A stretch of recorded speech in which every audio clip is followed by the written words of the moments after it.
En la entrevista estelar de Encuentro Directo nos acompaña la noche de este sábado el licenciado Eglenis Morrison. Él es economista, político y presidente del partido El Camino Nuevo. Eglenis, bienvenido aquí a tu estreno. Tú Encuentro sabes Directo. que cuando a mí me presentan como político, me estreso, porque no es una actividad de prestigio. Es difícil pagar ese precio, pero toca siempre que sea a favor del país. Me permito Nosotros, sí, acotar una frase que va en ese sentido, de hecho, célebre histórica.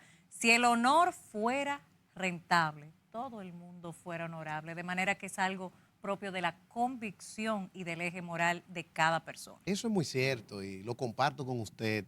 Voy a incorporar esa expresión. No obstante, cuando estamos en la bocacalle de la historia, caminando cada municipio, cada barrio de la República Dominicana, que lo hemos hecho en 8 ocasiones, los primeros segundos de enamorar a un pueblo hay resistencia por la desafección que hay de aquellos que lamentablemente decepcionaron al país.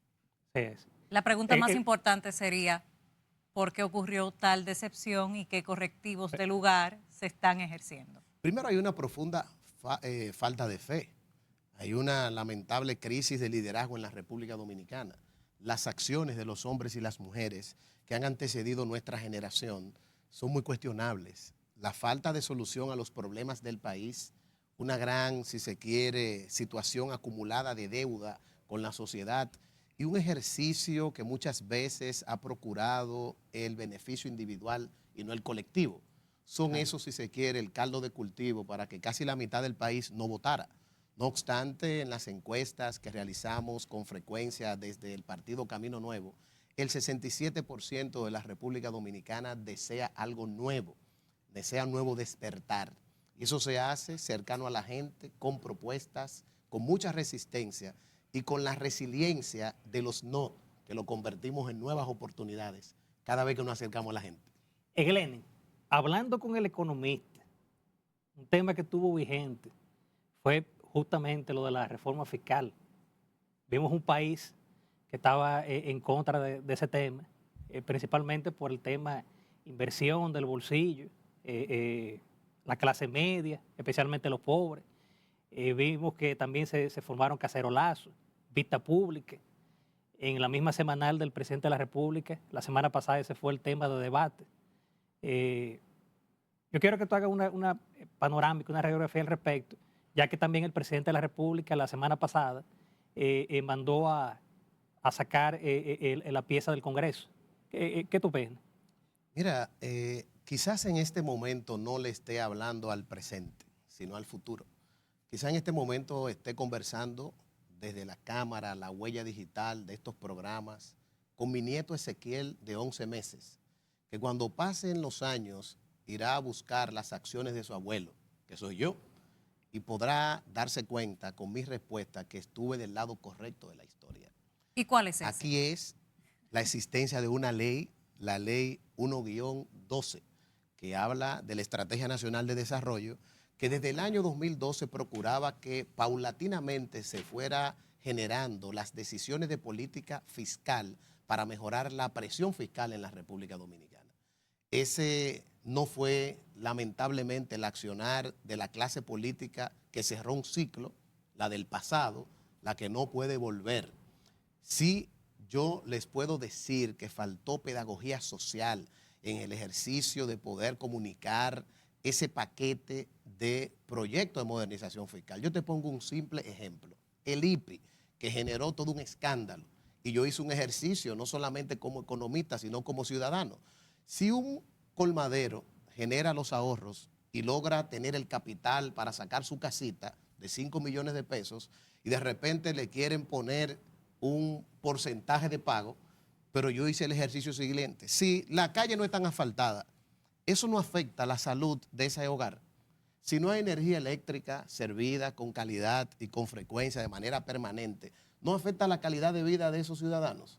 Pero si tampoco le llega agua potable y si para colmo él sale, como salió Giovanni, el vendedor de frutas que está al lado de la Casa Nacional del Partido y que en 45 días lo han atracado 2 veces, la última vez hace 12 días le quitaron a punta de pistola 50,000 pesos a Giovanni el frutero. Entonces, mi pregunta es, Giovanni, ¿tú no estarías dispuesto a pagar una proporción siempre y cuando, como condición sine qua non, el Estado asfalte la calle, te dé agua potable, energía eléctrica, duplique la cantidad de efectivos policías cuidando a la gente. Yo entiendo que todos nosotros como pueblo estaríamos dispuestos a pagar el impuesto si no se lo roba un político, si de verdad hay una responsabilidad de acometer las acciones que mitiguen la situación de la gente. Sin embargo, Pero por licenciado, último, oiga esto, Karina, también se aprecia la propiedad. Esa propiedad de 5 millones de pesos aumentaría con los condicionantes, reunir un grupo de ingenieros y tasadores del partido, un 35% de su valor, siempre que el Estado tenga ese sector asegurado y con esos servicios públicos. licenciado, una vivienda de 5 millones de pesos en República Dominicana está lejos de la dignidad que amerita tener un techo propio que le cobije. Seamos claros, hablar de una propiedad de 5 millones de pesos que esté medianamente en condiciones y en un lugar medianamente seguro es prácticamente una quimera, una utopía. Pero no Entonces, es la tarea de nosotros como generación un ejercicio del fatalismo o el pesimismo, No, es sino que de hay un punto de acompañar a realidad. ese ciudadano a que pueda elevar sus condiciones.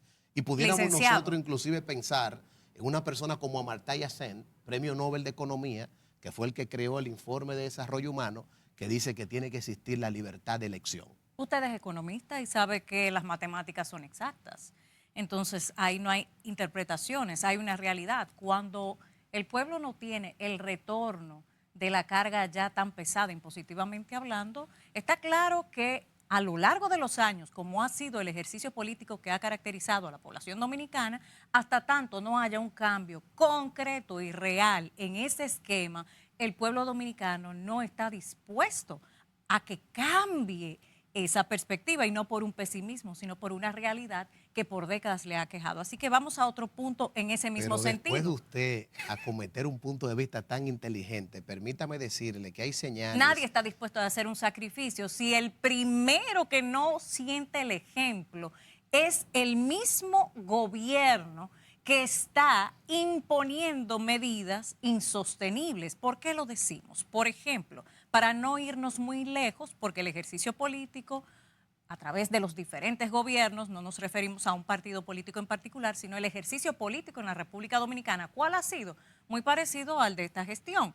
Inician el año, podemos hacer un repaso, 2021, 2022, 2023, e incluye enero del 2024, un anuncio a través de decretos que se repiten cada año de austeridad y racionamiento del gasto público. Sin embargo, ¿por qué se repite año tras año? Porque en primer lugar nunca se ha cumplido y de hecho, si se estuviese implementando, no tuviéramos la triste realidad de pretender, porque es una pretensión, ejecutar lo que estaba dispuesto en esa reforma fiscal, pero peor aún. Mire el gran problema que tenemos, Karina, que inmediatamente el presidente retira ese proyecto, se desploman los precios de los bonos de República Dominicana. ¿Cuáles son los efectos de eso? Una posible crisis de default de la deuda en los próximos años. Esto está contenido en una ley. Tenemos que acostumbrarnos como políticos a cumplir la ley. El que la política del pasado no cumpliera con esa tarea, yo creo que de una u otra manera son responsables, más graves que el actual. Porque acuérdense que el presidente de la República lamentablemente asumió un estado en medio de una crisis que era casi un cataclisma, riesgo de la vida, cerraron todas las fronteras, todo el mundo en su casa. Yo lo que puedo darle lectura es que hay un hombre que decidió casarse con la gloria, que decide desprenderse de poder, que le pone una cláusula pétrea a la Constitución para ponerle el fin al caudillismo, acumulando todo el poder. Bueno, es una lectura. Después que regresemos con Ramón, porque tengo ese aspecto que tratar. Yo prefiero elegir a un hombre como Luis Abinader con sus virtudes y defectos, que es capaz de rectificar y poner sobre la mesa una discusión para concertar con los distintos sectores del país. El licenciado Morrison, hasta ahora, mañana, se va a efectuar una nueva constitución, según lo abordó el presidente de la República en la semanal. ¿Tu opinión al respecto favorece la institucionalidad? ¿Qué nos puede decir? Mira, es un esfuerzo del señor presidente de pasar por la historia y dejar un legado, una huella.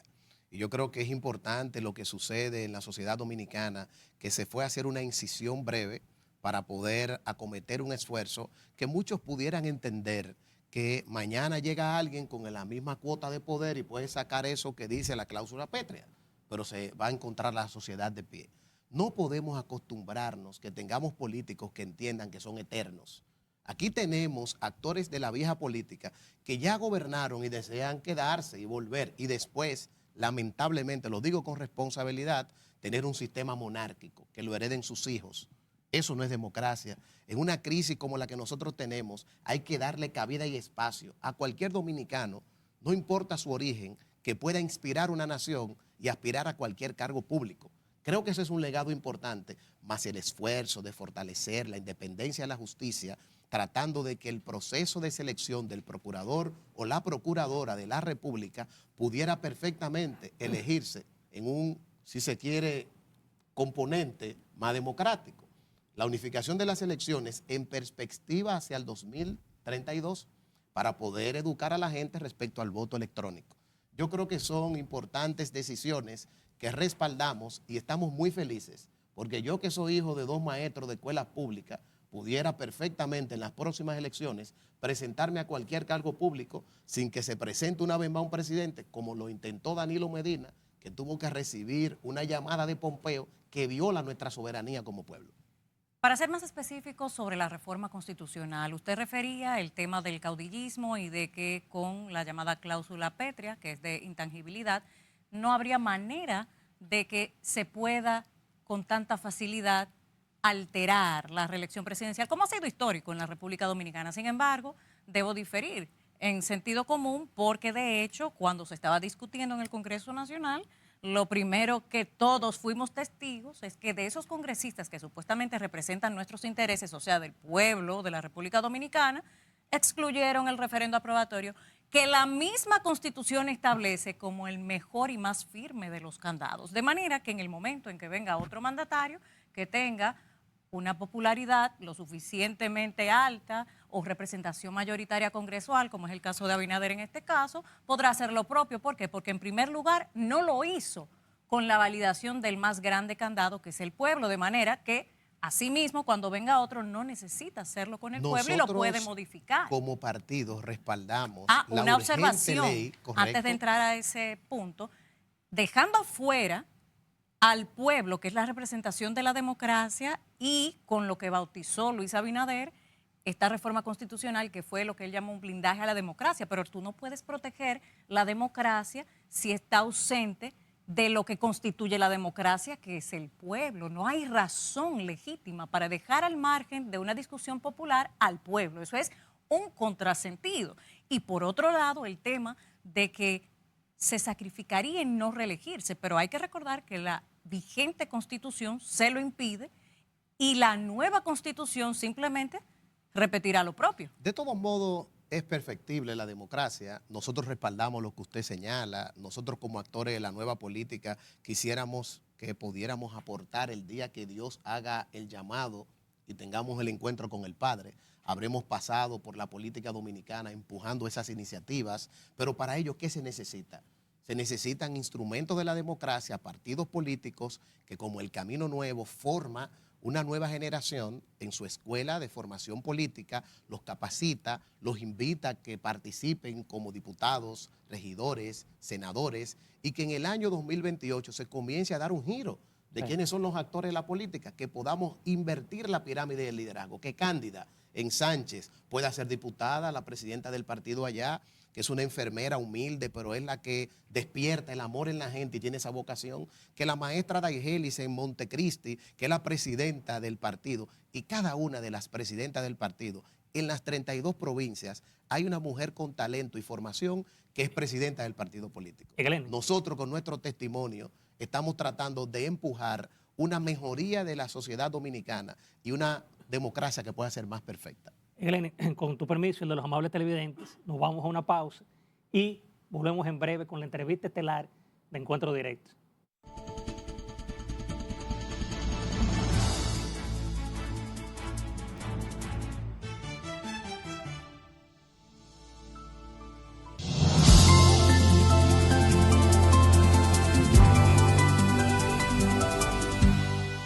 De regreso con Encuentro Directo, seguimos nuestra conversación con el licenciado Gleaning Morrison, quien preside el nuevo partido recién 2024, Camino Nuevo, además de ser economista incursionando en la política. Algo nos llama la atención, y es que este apellido, Morrison, suena mucho en los predios políticos y también de representación partidaria. ¿Cómo podríamos de alguna manera evitar confusiones? Por ejemplo, tenemos País Posible de su hermano. Mi primo Primo, Milton. Primo hermano. Sí, claro, primo hermano. Y también tiene varios miembros familiares en distintas representaciones. Obviamente, claro, cada quien tiene su vocación de servir en las diferentes áreas posibles, a propósito de País Posible. Pero lo que queremos saber es hasta qué punto se puede tener límites para no caer en nepotismo, el tema que también ha sido lamentablemente una mala práctica política de tener anillos familiares manejando lo público. Mira, yo espero que tú no hayas tenido mucha dificultad para accesar a esta hora pico aquí al programa con el transporte. Dicho sea de paso Intrans, que- me dijo dicho Intrans sea de paso que hoy Morrison. es sábado, pero el tapón está toda hora. Está toda hora. Un Sí. saludo especial a mi primo Milton, un joven que se ha formado fuera del país, en la Universidad de Bradford. Le deseamos lo mejor. Mi nombre para las cámaras, yo soy Gleaning Morrison Amador. No solamente pesa en mí, en el ADN mi padre, sino también que soy hijo de la maestra fundadora de la ADP, la profesora Nelly Amador, una mujer extraordinaria con una gran resiliencia. En Pero nuestro Milton caso, Morrison no quiso responder cuando le hicieron la denuncia de la vigilancia a través de los semáforos infames. yo tengo una cédula de identidad y electoral que me hace responsable de mis acciones. Dejemos que sea el tiempo, como dijo Jorge Luis Borges, que el tiempo define, engrandece o empequeñece las cosas. A nosotros nos corresponde, como presidente del Partido Camino Nuevo, formar una nueva generación. Y está el testimonio. Le cuento, Karina.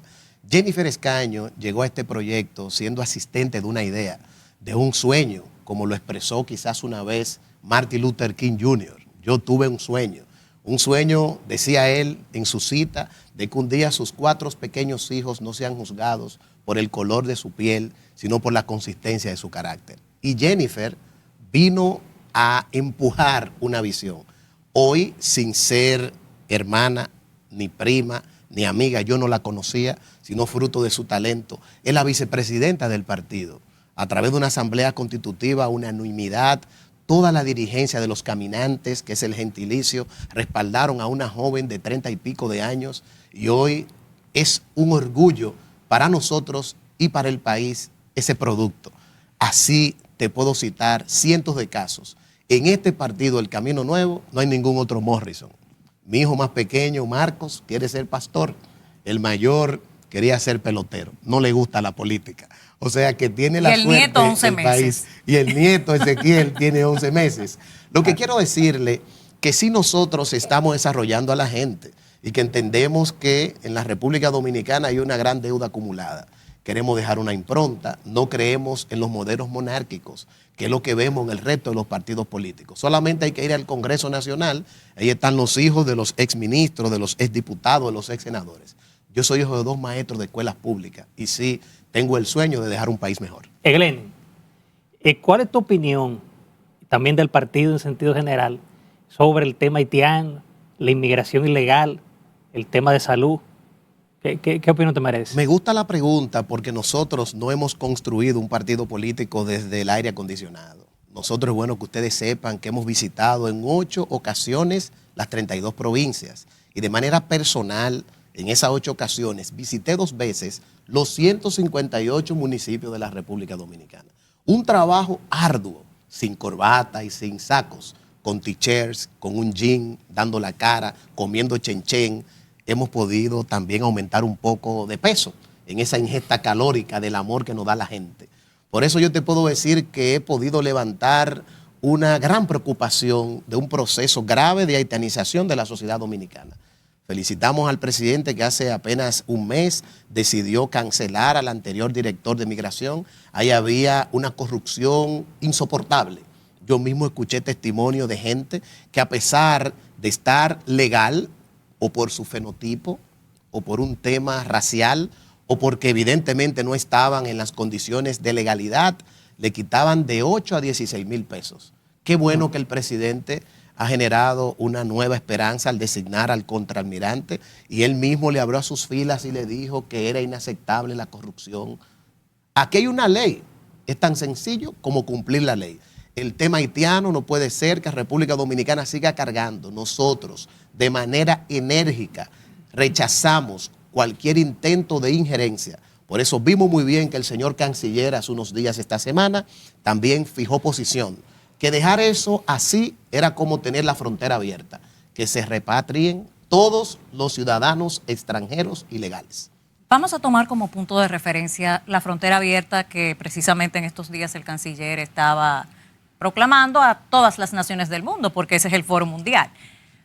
En ese sentido, yo quisiera conocer su valoración sobre lo que justo esta semana también en el Congreso Nacional se aprobó desde el Senado, que fue la modificación que en el mes de junio de este mismo año 2024 los Estados Unidos bajaron línea a nuestro Congreso para modificar el artículo 3 de la Ley de Trata, que data del año 2003, que es en lo relativo a los menores de edad cruzando precisamente por esa frontera. O sea, ¿qué decía ese artículo originalmente?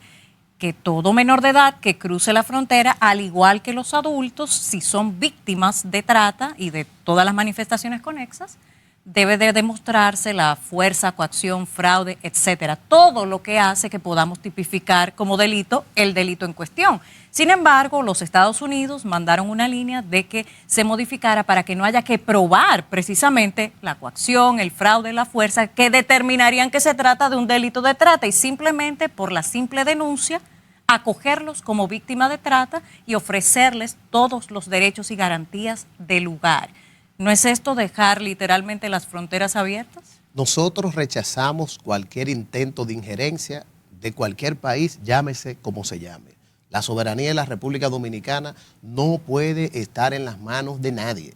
Aquí no puede haber injerencia. Y yo inclusive reconozco que el señor presidente en múltiples ocasiones ha dado señales suficientes de que cuida nuestra soberanía. Sobre el componente que usted señala, siempre el tema de los niños a mí me sensibiliza, porque son evidentemente vulnerables.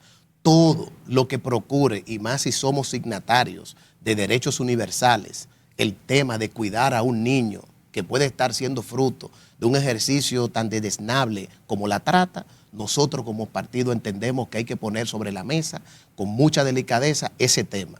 Partiría el alma de ver cómo sucede en otras latitudes el maltrato de un niño o el uso de un niño para fines sexuales, el abuso infantil. Por eso entiendo que este tipo de leyes que generan controversia deberían ser de las que nosotros como sistema político y sociedad pongamos sobre la mesa de manera serena, revisemos para cuidar todos los componentes que usted señala. Porque la ley no se puede aplicar si no está claro cuál es el fundamento de la ley misma. Eso es lo que me genera preocupación, porque también sabemos que en el momento en que esos menores cruzan por la frontera, sin necesidad de dar más que su declaración, en ese mismo momento legalmente se establece que pueden traer a toda su familia. Y lo mismo sucedió también con las mujeres haitianas. De todos modos, nosotros sabemos que eso aquí no va a pasar. La sociedad dominicana está Se aprobó unísona. en el Senado esta semana. Revisaremos la ley. Usted domina de manera magistral, nos ha hecho una explicación importante, es un llamado de atención entonces al presidente de un partido que está en esta entrevista. Vamos a revisar con el equipo de abogados que tenemos para no dar una información que también genere incertidumbre en nuestras filas, en nuestros dirigentes y ser irresponsables con el país. Te prometo que fijaremos posición al respecto. Glenn, con miras al 2028, el partido Camino Nuevo ¿tiene pensado o aliarse al partido de gobierno o irían independientes? Nosotros en el término de las elecciones pasadas, para ser muy responsables, hicimos un endoso a la figura del presidente de la República. No tuvimos boleta para poder participar. Es bueno recordarle a la gran comunidad que ustedes tienen que nosotros fuimos fruto de una sentencia del Tribunal Constitucional de la República Dominicana. Después de violarse 10 derechos constitucionales de lo que fue la iniciativa que creamos. Y duramos 10 meses. Somos una muestra de dos componentes. Un milagro de Dios, porque sin padrinos, con el esfuerzo de mucha gente, Dios estuvo presente, generamos un proyecto, conectamos con la gente, hablamos con 1 millón de dominicanos a través de un call center que voluntariamente nos apoyaron algunos empresarios para poder hacer un ejercicio de escucha ciudadana. Conseguimos más de 270,000 firmas con el uso de la tecnología y sacamos un 98 de 100 en lo que fue la evaluación de la Junta. Al final, algunas manos que nosotros ya hemos identificado intentaron cercenar derechos constitucionales. Logramos la aprobación, endosamos al presidente y ahora estamos, como todo ciudadano, observando como veedores lo que pasa en el país, pero haciendo un tránsito propio. No tenemos alianzas, ni hasta este momento estamos pensando tener alianzas. Todo lo contrario, estamos capacitando una dirigencia y en nuestro caso personal, escuchando a la ciudadanía para tomar decisiones valientes, que si Dios y la vida nos colocan en el mismo trayecto del sol, uno no sabe aquí qué pasará en el 2028.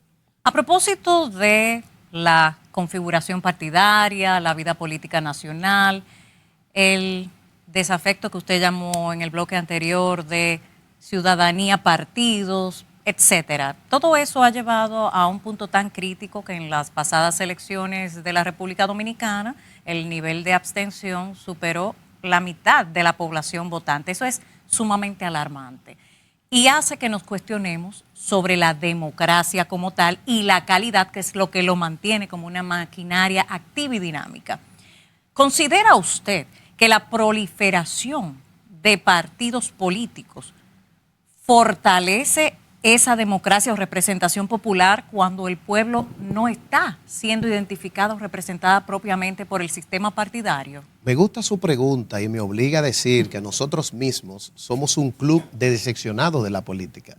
Toda nuestra militancia en algún momento le creyó un político, siguió una causa, una visión, una idea, y después ese político no le cogió el teléfono y no le respondió los WhatsApp, no lo desarrolló respecto a su liderazgo. Nosotros entendemos que siempre que se cumplan con los requisitos de la ley, todo dominicano tiene derecho a elegir y ser elegidos. ¿Por qué puede existir la posibilidad de la creación de más partidos? Muy simple. Por el financiamiento político. No, oiga, ¿por qué? Oiga, ¿por qué sucede? Porque los partidos no son democráticos, porque son modelos monárquicos donde heredan hijos y el resto de la ciudadanía no tiene derecho a participar de la política. Nosotros becamos 853 jóvenes hace 2 años en la Cumbre Mundial de Comunicación Política. Estamos capacitando a la gente para darle las competencias. Nosotros hemos de manera directa llevado un programa de capacitación de liderazgo en las 32 provincias. 20,000 ciudadanos dominicanos han tomado y están las imágenes, porque las palabras se las lleva el viento. Y nosotros queremos ser firmes en esto. Ha sido un gran sacrificio. Por eso yo no puedo festinar ante una pregunta tan seria, tan solemne como la que usted nos hace. Yo no puedo olvidar lo que hemos sudado, lo que hemos sufrido, lo que hemos tenido que hacer y acometer para lograr hoy la victoria de tener un partido político. Sí, soy responsable y fijo posición en este instante. Nosotros como partido entendemos que hay que quitarle el financiamiento a los partidos políticos, pero sobre todo en una coyuntura histórica como esta, que se quiere sacrificar a un pueblo con más impuestos, entonces tiene que comenzar la política dando el ejemplo. Apoyamos una plataforma como Somos Pueblo, que ha indicado en esta semana que saldrá a recoger firmas y va a ser un documento para depositar en la Junta. En el día de hoy nosotros hemos hecho público en nuestras redes sociales que estamos de acuerdo. Y digo más, señor presidente, pídale los cargos a los presidenciables del PRM para que ellos vengan a rascarse con su propia jabilla, a construir un proyecto político, no con el dinero del pueblo ni con nóminas, sino con propuestas e ideas. Aquí los esperamos para contrastar cuál es la visión de desarrollo de nuestro país, la República Dominicana. Glenn, trajiste aquí un brochure, un librito, que dice Repensando el Estado Dominicano, una visión de país. Háblanos al respecto y qué cosas nuevas trae el Camino Nuevo, diferente tal vez a los partidos tradicionales. Interesante, sin ánimos de decir que nosotros somos de Suiza ni de Marte. Nosotros lo que tenemos son 20 años antes de hacer política, dando capacitación gratis en todo el país. Hemos podido estar cerca de la gente. Este brochure, que no es un Nuevo Testamento, ¿verdad? Simplemente es una hipnosis de lo que fue la publicación de un libro que lleva por nombre Repensando el Estado Dominicano, una visión de país, 400 páginas, un ejercicio de escucha ciudadana. Nosotros escuchamos de manera cercana a 1.600 líderes, aplicamos encuestas, recogimos las necesidades de las 32 provincias del país y pudimos nosotros identificar una visión del Estado en un nuevo modelo económico. Le pongo un ejemplo. Si creemos en el emprendimiento, ¿qué hacen esos cónsules y embajadores cobrando en dólares sin aportarle nada a la economía dominicana? Invitamos a que desde Cancillería esos cónsules puedan hacer investigaciones de mercado para que podamos construir clúster, para que podamos unificar a emprendedores y poder quizás crear un Amazon dominicano, aumentar las exportaciones. Creemos en el que la juventud dominicana no puede entender que la vuelta es por México. La vuelta está en la República Dominicana. La ley 1-12, la que habla precisamente del pacto fiscal que ha sido retrasado y que ha generado ciertas distorsiones en la economía dominicana, eso es cierto. Lo que no es cierto es que el fondo de lo que establece el pacto fiscal haya sido lo que quisiera replicar el gobierno actualmente a través de la reforma fiscal que acaban de retirar de manera pública, pero entendemos que se mantiene de otra forma porque justo esta semana se aprobaron más de 600 millones de dólares para temas que no lo ameritan en el contexto de lo planteado en esa reforma. Usted como economista, ¿qué propone para redirigir el gasto y no seguir ampliando lo que ha generado precisamente este problema y no llamarle pacto o modernización fiscal a algo que simplemente tiene fines recaudatorios? Mire, yo creo que usted, que ha sido una persona muy bien informada, pudiera hurgar y descubrir que hay una ley de responsabilidad fiscal que este gobierno también ¿Cuál es el aprobó. balance de la aplicación? Bueno, hay que tratar de nosotros como ciudadanos ser veedores. Yo estoy de acuerdo con usted. Acá hay un festival de préstamos que nos preocupa también. Nosotros entendemos que en ese proyecto, que no estaba todo malo, algo bueno tenía. Un mapa de la pobreza que trataba de mitigar situaciones perentorias que la gente vive. A veces nosotros nos resistimos a creer que 350 pesos adicionales, una tarjeta Aliméntate, no es nada, porque quizás vamos a restaurantes a comer pulpo, churrasco. Yo que he estado cerca de la gente, le puedo decir que eso de manera puntual intentaba mitigar, pero sacaron 7 proyectos que no iban a estar penados. El asunto es que ya tenemos que irnos lamentablemente por el tiempo, pero agrandar los círculos de pobreza con ayuda de Aliméntate tampoco es algo sostenible. Yo no creo en los que son freezer de pobres. Yo creo en el empoderamiento. Abordaba un componente del diseño de ese proyecto que no puede ser impuestos, tiene que ser consensuado. Bien, y para eso, un líder de transición como Luis Abinader, que respaldamos, está poniendo sobre la mesa para que podamos ponernos de acuerdo. El mismo país. Que puso la reforma fiscal. Glenn, Que viva la democracia, con Karina. Solo me queda agradecer tu participación y muchos éxitos. Muchas gracias Karina. Gracias, Miles de Glenn. bendiciones. Me sentí distinguido al lado de ustedes dos hoy. Un gusto El honor fue recibirlo. nuestro, Bendiciones. Bien, amables televidentes, nos vamos a una pausa comercial y en breve volvemos ya a la rectica final de Encuentro Directo.